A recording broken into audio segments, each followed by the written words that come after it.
എങ്ങനെയുണ്ട് അപ്പച്ചി? മറ്റേ ഡ്രോയിങ് എങ്ങനെയുണ്ട്? നോക്ക് വാപ്പച്ചി, നോക്ക്.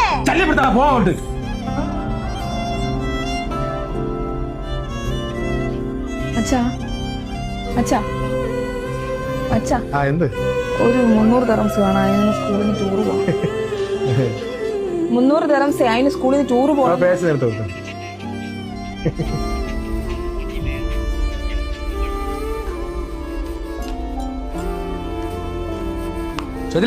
എന്തോ വെച്ചാ ഈ പേഴ്സ് എടുത്ത 300 ദിർഹംസ് പോയി.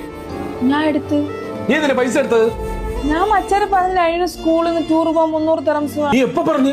ഇന്നലെ മച്ച രാത്രി കിടന്നപ്പോ ഞാൻ വന്ന് ചോദിച്ചു, മച്ച എടുത്തോളം പറഞ്ഞു. ഇനി മേലാൽ എന്റെ ചോദിക്കാതെ എന്റെ പേഴ്സിൽ നിന്ന് പൈസ എടുക്കരുത്, പറഞ്ഞു കേട്ടല്ലോ. നിനക്ക് എന്റെ പേഴ്സിൽ കൈവയ്ക്കാനുള്ള കാര്യം, ആവശ്യമുള്ള കാര്യങ്ങളൊക്കെ ഇവിടെ ചെയ്യണില്ലേ? എനിക്ക് മതിയായി ഇവിടെ. നിനക്ക് ഇവിടെ എന്തിന്റെ കുറവാടി നായ? എനിക്ക് ഒരു കുറവില്ല, എനിക്ക് എല്ലാം കൂടുതലാണ്. 3 നേരം തിന്നാനുണ്ട്, ഡ്രസ്സുണ്ട്, പിന്നെ എന്തിന്റെ കുറവ് വേണം?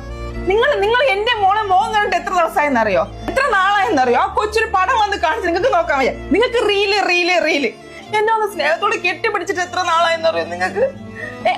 ഒന്നും വേണ്ട. ആ കൊച്ചു എത്ര ക്ലാസ്സിൽ പഠിക്കണം അറിയോ നിങ്ങൾക്ക്? അവളുടെ കാര്യങ്ങൾ എന്തെങ്കിലും അറിയോ നിങ്ങൾക്ക്? കുറച്ചൊക്കെ പൈസ തന്നാ നിങ്ങളുടെയൊക്കെ വിചാരം ആ കുടുംബത്തിലെല്ലാം നടന്ന്. അവളെ സ്കൂൾ, അവളെ ടീച്ചേഴ്സ് എന്തെങ്കിലും അറിയോ നിങ്ങൾക്ക്? ഒന്നും അറിഞ്ഞൂടാ.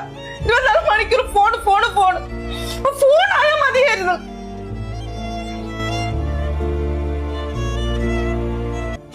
സ്വന്തം കുടുംബത്തിനെ വരെ മറക്കുന്ന തരത്തിൽ നിങ്ങൾ ഒന്നിന്റെയും അടിമകളാകരുത്.